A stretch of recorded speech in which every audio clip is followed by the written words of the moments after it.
오늘 느부갓네살의 신앙 고백이라고 하는 제목으로 하나님의 말씀 선포하겠습니다. 우리가 예수님을 증거하는 가장 좋은 방법은 간증하는 것입니다. 바로 자신의 삶에 나타난 하나님의 역사를 이야기하는 것인데, 간증을 통하여 하나님을 증거하는 일이야말로 전도의 가장 좋은 방법이라 할 수 있습니다.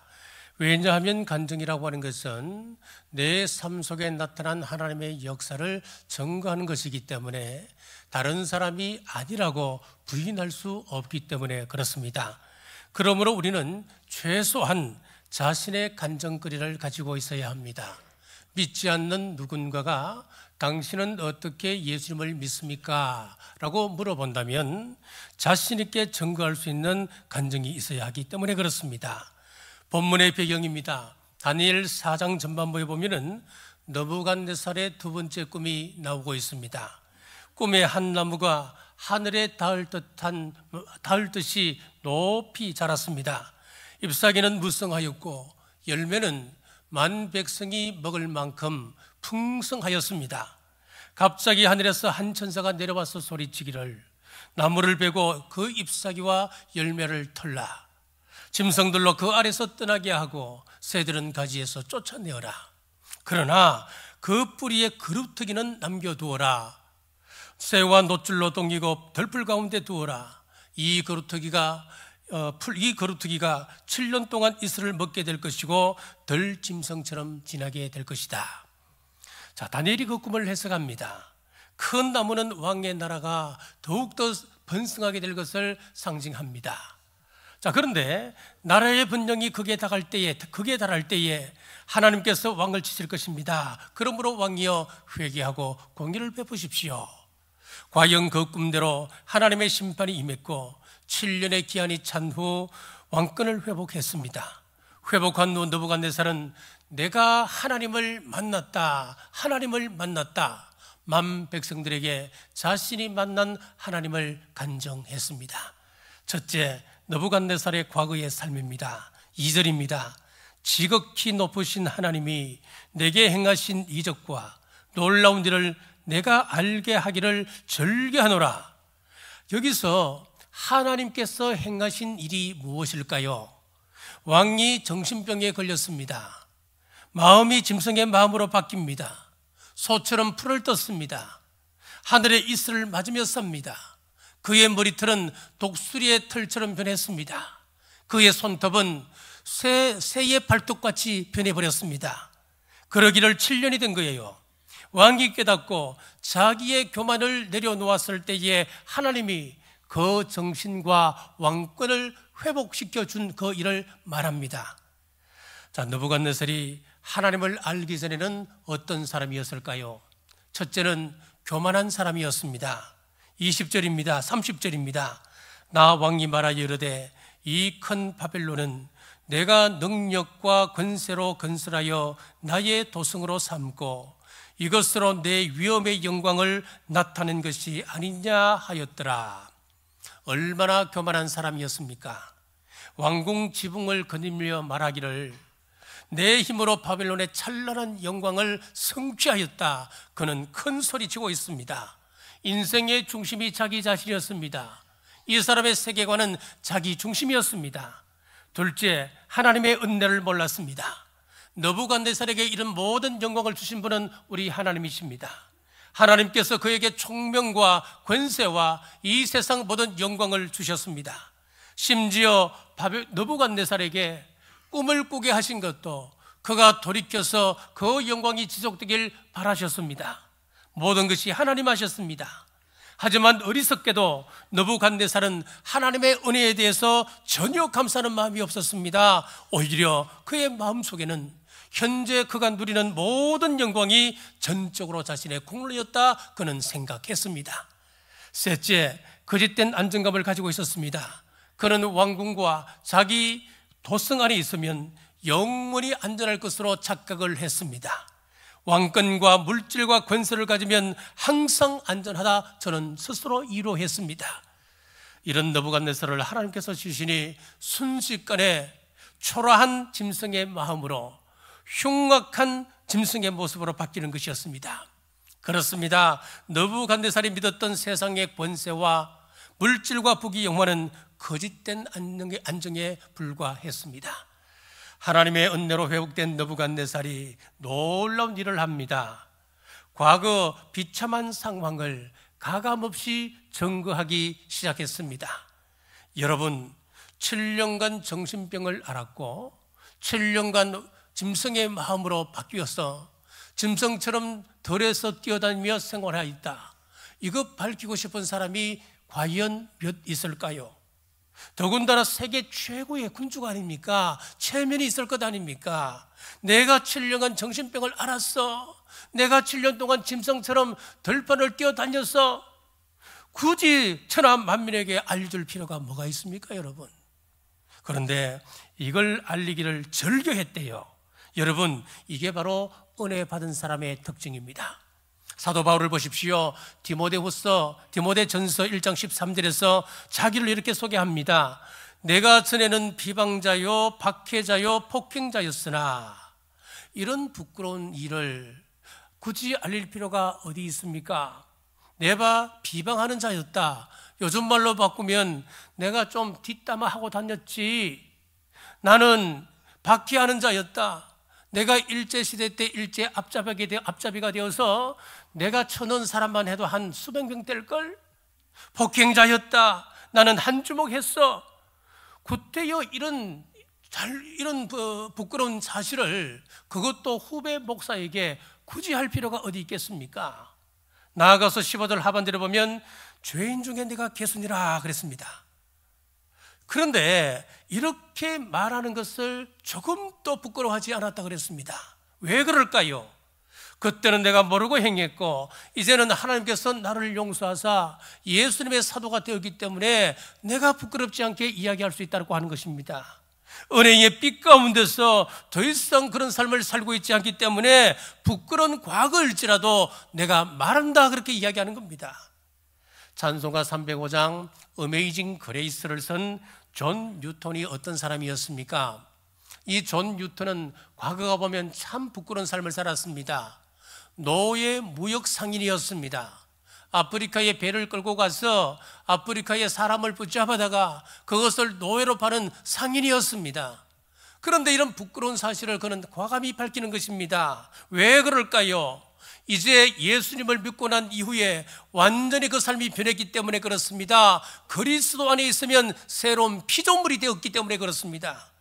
요즘 종종 간증을 하는 사람들이 많이 보이는데 어떻게 저런 부끄러운 이야기를 할 수 있을까? 참 용기가 필요한 것 같아요. 이번 다니엘 기도회를 통하여서 은혜를 참 많이 받았습니다. 많은 간증들 가운데 이분이 기억이 나요. 아프리카 에티오피아에서 선교 활동을 하고 있는 외국인 선교사 부부였는데 이분이 간증자로 나와서 자신의 부끄러웠던 과거를 쭉 이야기하는 겁니다. 마약 중독자였습니다.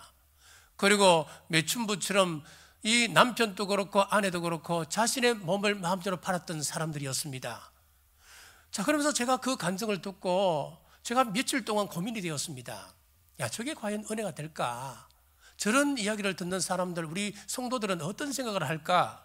며칠 동안 온갖 질문을 했습니다마는 은혜는 그런 것임을 오늘 말씀을 통하여 깨닫게 됩니다. 진짜 부끄러운 것은 예수님을 믿기 전과 믿고 난 이후에 변화된 것이 하나도 없는 그것이 부끄러운 것입니다. 교회를 매주 나옵니다. 오랫동안 믿었습니다. 수십 년을 다녔습니다. 그런데 여전히 똑같은 죄악 가운데서 나쁜 습관을 끊지 못하고 있다면 그것이 부끄러운 것입니다. 느부갓네살은 은혜 받고 난 이후에는 자신의 부끄러웠던 과거를 전하는 것 즐거워했다 그랬습니다. 자, 둘째, 느부갓네살이 부끄러워했던 것 두 가지입니다. 첫째, 자기가 교만한 말을 입 밖에 낸 것을 부끄러워합니다. 30절입니다. 나 왕이 말하여 이르되 이 큰 바벨론은 내가 능력과 권세로 건설하여 나의 도성으로 삼고 이것으로 내 위엄의 영광을 나타낸 것이 아니냐 하였더니, 자, 은혜 받기 전 이 느부갓네살이 이렇게 교만했습니다. 그렇게 고민했던 그가 하나님의 은혜를 체험하고 난 이후에 다음과 같이 고백합니다. 37절입니다. 그러므로 지금 나 느부갓네살은 하늘의 왕을 찬양하며 칭송하며 경배하노니 그의 일이 다 진실하고 그의 행하심이 의로우심으로 교만하게 행하는 자를 그가 능히 낮추심이라. 이 큰 바벨론을 내 능력과 내 권세로 건설하여서 나의 도성으로 삼았다. 이것이 내 이엄의 영광이었다. 이렇게 말한 것을 은혜를 체험하고 난 이후에는 부끄러워하는 것이었습니다. 여러분, 우리가 하나님 앞에 무엇을 부끄러워해야 합니까? 하나님 앞에서 교만한 말 내뱉던 것, 그것 부끄러워하셔야 합니다. 내가 다 한 것 같지만은 사실 내가 다 한 것이 아니었잖아요. 우리 하나님께서 도와주셨지 않습니까, 여러분? 바벨론의 느부갓네살을 볼까요? 자기가 다 한 것이 아니었습니다. 당시 고대 근동 세계의 패권은 누가 잡고 있었냐면은 아수르라고 하는 나라가 잡고 있었어요. 그 아수르가 BC 722년에 북이스라엘을 멸망시킨 것입니다. 그런데 어떻게 해서 갑자기 이 강대했던 아수르가 쇠약해지고 소국이었던 바벨론이 절대 강자로, 신흥 강자로 부상하게 되었느냐? 북이스라엘 왕국을 무너뜨린 아수르 제국이 그 여세를 몰아 18만 5천 명이라고 하는 정예 군사를 이끌고 남유다를 치러 갔습니다. 자, 그때 남유다의 왕이 누구였나 하면은 여러분 잘 아시는 히스기야 왕이었습니다. 히스기야가 하나님의 능력을 의지하고 기도할 때에 18만 5천 명이 그 다음날 아침에 보니까 전부 다 죽어 있습니다. 몰살을 당해 있는 것이었습니다. 그 일로 아수르는 쇠퇴해지기 시작했고 바벨론 조국이 부상하게 된 것입니다. 이 모든 것을 하나님께서 하신 것이었습니다.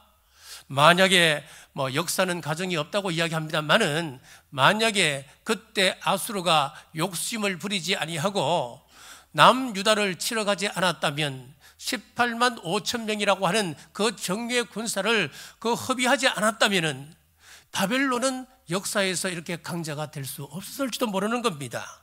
그런데 이 느부갓네살이 자기가 대단해서 제국을 세운 것이냐? 그는 교만하며 착각에 빠져 있었던 것입니다.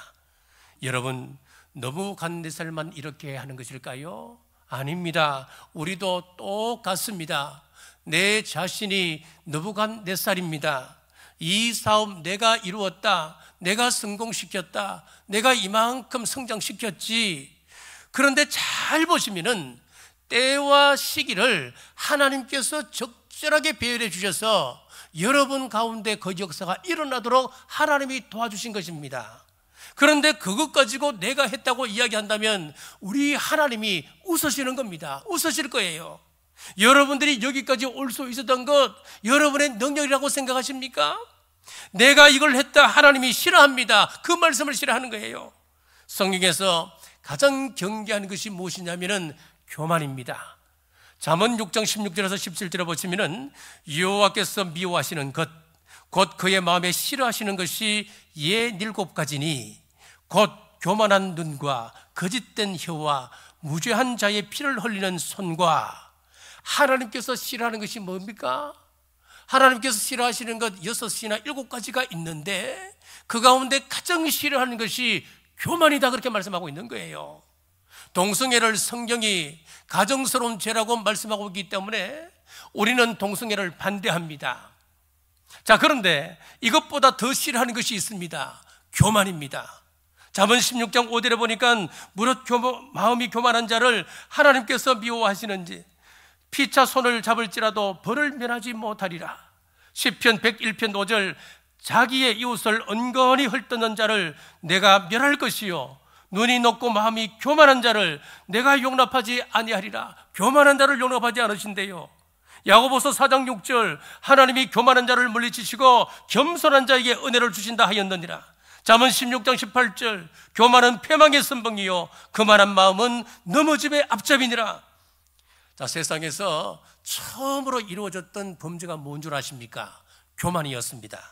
이사야 14장 14절 말씀입니다. 가장 높은 구름에 올라가 지극히 높은 자와 같아지리라 하는도다. 하나님을 찬양하기 위하여 만들어졌던 피조물이었던 천사 가운데 천사장이 있었습니다. 하나님을 찬양하는 것을 주관하는 천사였습니다. 그런데 교만했습니다. 쫓겨나서 사탄이 된 것이죠. 내가 하나님과 같아지리라 하나님과 비교려 했습니다. 이 교만이라고 하는 죄가 얼마나 광범위한 영역에 벌어지는지 모릅니다. 외모 때문에 교만할 수 있습니다. 사회적인 지위 때문에도 교만할 수 있습니다. 경제적인 부유함으로 교만할 수도 있습니다. 자, 미스 코리아 그러면은 객관적인 미의 기준을 통과해야 합니다. 이걸 통과하면은 누가 봐도 그 사람을 보면 야, 참 미인이다 그렇게 말할 수 있는 거예요. 자, 그런데 우리가 이야기하고 있는 성경의 이 교만이라고 하는 것은 참 이상합니다. 절대적인 기준이 아니라 비교해서 내가 저 사람보다 좀 나으면 교만해지기 시작한다는 거예요. 부자여서 내가 교만하는 것이 아닙니다. 내가 저 사람보다도 연봉이 좀 많으면 교만해집니다. 내가 잘생겨서 교만한 것이 아닙니다. 저 사람과 비교해서 어느 부분이 좀 이쁘다 생각하면 내가 교만해지기 시작합니다. 저 사람보다 더 똑똑하면 교만해집니다. 내가 어느 대학을 나왔다, 좋은 대학을 나왔으면 교만해지기 시작합니다. 비교해서 조금만 나오면 교만합니다. 교만 중에서 영적인 교만이 제일 무섭습니다. 내가 누구보다 신앙이 좀 좋다고 생각하면은 무지무지 교만해집니다. 바리새인들이 저질렀던 죄가 무엇이든가요? 영적 교만죄였습니다. 교회 안에서 제일 어려운 분들은 이런 사람이라고 선배 목사님들이 참 말을 많이 합니다. 교회에서 제일 무서운 사람이 누구냐? 어려운 사람이 누구냐? 40일 금식기도 한 사람이 제일 무섭답니다. 그래서 담임 목사와 조금 관계가 틀어지면은 늘 담임에서 하는 얘기가 아이고 우리 목사는 40일 금식기도도 안 했으면서 금식기도도 안 한 사람이 그러고 다닌다는 거예요. 영적 교만죄가 무서운 죄입니다. 오늘 느부갓네살이 하나님의 은혜를 깨닫고 보니까 지극히 높으신 하나님 앞에서 교만을 떨었던 자신의 모습이 얼마나 부끄러운지 같은 말을 3번 반복합니다. 다니엘 사장이 그렇게 긴장이 아니잖아요. 그 한 장 안에 3번을 반복하고 있는데 한번 보겠습니다. 17절 중반절입니다. 지극히 높으신 이가 사람의 나라를 다스리시며 자기의 뜻대로 그것을 누구에게든지 주시며 또 지극히 천한 자를 그 위에 세우시는 줄을 사람들이 알게 하려 함이라 하였느니라. 지극히 높으신 이가 사람의 나라를 다스린다.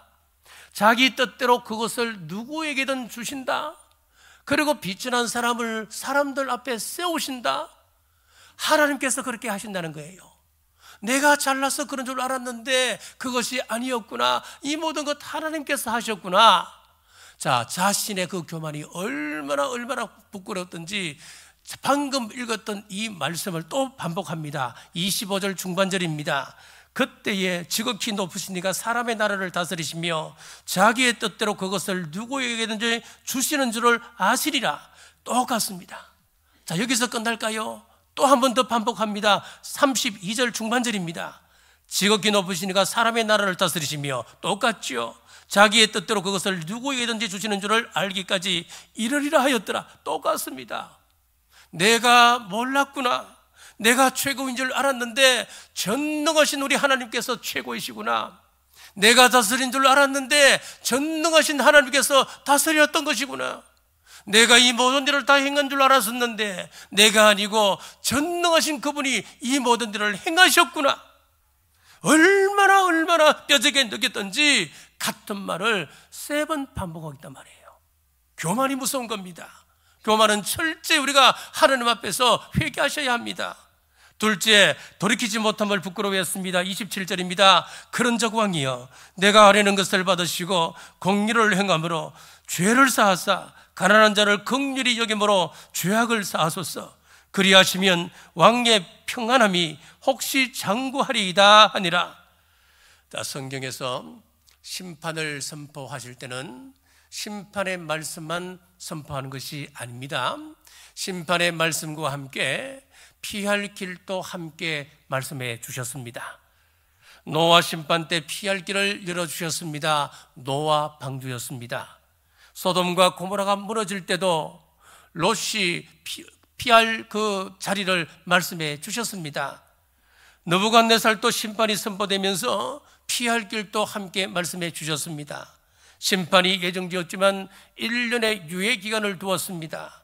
1년이라고 하는 돌이킬 수 있는 기회를 주셨는데 돌이키지 않았기 때문에 느부갓네살이 7년이라고 하는 그 무서운 긴 시간 동안 무서운 환난을 겪게 되었습니다. 그렇습니다. 하나님께서 회개할 기회를 주시고 돌이킬 수 있는 시간을 주셨는데 돌이키지 않아서 결국 그 저주의 말이 내게 임하였구나. 그걸 지금 느부갓네살이 회개하고 있습니다. 사랑하는 여러분, 회개할 기회가 있을 때 돌이키시기 바랍니다. 그렇지 아니하면 하나님 앞에서 망합니다. 징계가 전에 깨닫는 은혜가 우리 모두에게 있기를 주님의 이름으로 축복합니다. 셋째, 다니엘이 끼친 영향입니다. 24절입니다. 왕이여 그 해석은 이러하니이다. 곧 지극히 높으신 이가 명령하신 것이 내 주 왕에게 미칠 것이라. 자, 오늘 본문에서 다니엘에게서 우리가 배울 수 있는 부분이 참 많습니다. 많지만은 오늘 본문에서는 저는 두 가지를 말씀드리고 싶습니다. 첫째는 왕에게 인정받았습니다. 18절입니다. 나 느부갓네살 왕이 이 꿈을 꾸었나니 너 벨드사사라. 벨드사살은 다니엘입니다. 그 해석을 밝히 말하라. 내 나라 모든 지혜자가 능히 내게 그 해석을 알게 하지 못하였으나 오직 너는 능히 하리니 이는 거룩한 신들의 영이 내 안에 있음이라. 자, 느부갓네살은 이방인입니다. 세계 최고 권력자입니다. 그런 사람이 다니엘아, 네 속에는 하나님의 영이 있어, 그렇게 말하는 거예요. 우리도 주변에 믿지 않는 사람들로부터 당신 속에는 하나님의 영이 있는 것 같아, 그래서 함부로 대하지 못합니다. 내 앞에 와서는 예절을 갖추게 해야 하는 겁니다. 세상 사람들이 함부로 우리에게 함부로 그치 하지 못하도록 여러분들이 이 일을 행하시면 가능한 거예요. 왕이라도 너 다니엘 앞에서 공손하게 너 속에는 하나님의 영이 있어, 그렇게 인정하지 않습니까? 이런 평가를 받아야 합니다. 성령 충만은 비밀스러운 것이 아닙니다. 사도행전 6장 3절에 형제들아 너희 가운데서 성령과 지혜가 충만하여 칭찬받는 사람 7을 택하라. 우리가 이 일을 그들에게 맡기고 7 집사를 선택하는 데 있어서 가이드라인이 있었어요. 기준이 있었어요. 그 기준이 무엇이냐면 성령과 지혜로 충만한 사람, 그리고 사람들에게 칭찬받는 사람, 이것이 평가 기준이었습니다. 그렇습니다. 우리가 교회에서 직분자를 세울 때도 이 기준으로 하셔야 됩니다. 교회 직분자는 인기 뚱포가 아닌 거예요, 여러분. 그러니까 내가 누구를 좀 더 알고 내가 그 부모를 알고 있기 때문에 내가 저 사람을 찍어준다, 그건 잘못된 거예요. 분명히 성경의 기준에 나와 있는 대로 우리는 순종하면 해야 되는 거예요. 그래가 교회가 안정이 되고 정말 하나님의 뜻을 이 땅에 온전히 이루어갈 수 있는 도구가 될 수 있는 거 아니겠습니까? 여러분, 우리 교회는 그러지 맙시다. 인기 투표가 아니에요. 그 사람들의 됨됨이를 보고 그 속에 충만한 것이 무엇인가 그것 보시고 여러분들이 찍으세요. 저는 앞으로 그래 할 거예요. 계속해서 투표를 앞두고는 강조할 거예요. 성령과 지혜가 충만하다. 여기 충만하다고 하는 것은 가득 찬다는 그런 의미 아니겠습니까? 그러면은 컵에다가 물을 가득 채우면 또 위에 부으면 어떻게 될까요? 콸콸 넘치게 되잖아요. 넘치게 되면 사람들이 그걸 다 보고 알게 되는 거예요. 지혜와 성령으로 충만하여 가득 넘치게 되면은 세상 사람들이건 옆에 있는 주위의 성도들이건 그 사람을 보고 이야, 과연 하나님의 사람이다, 칭찬이 따라오게 되는 겁니다. 그러므로 이런 말은 성립이 되지 않습니다. 나는 성령님으로 충만한데 어떻게 같이 사는 남편이 몰라주나 아내가 몰라줄까? 여러분, 그것은 성령님으로 충만한 것 아니에요. 성령으로 충만하면 옆에 있는 사람이 알게 돼요. 믿지 않는 시어머니로부터 야야, 너는 정말 예수님이 네 속에 살아계신 것 같아. 네 속에 성령님이라고 하는 분이 너를 이끌어 가시는 것 같아. 그런 평가 받아야 되지 않겠습니까? 그렇지 아니하고 아들, 딸로부터 어머니, 아버지, 제가 조심스럽게 말씀드리는 건데요, 내가 아무리 봐도 어머니, 아버지 마음속에는 예수님이 없는 것 같아요.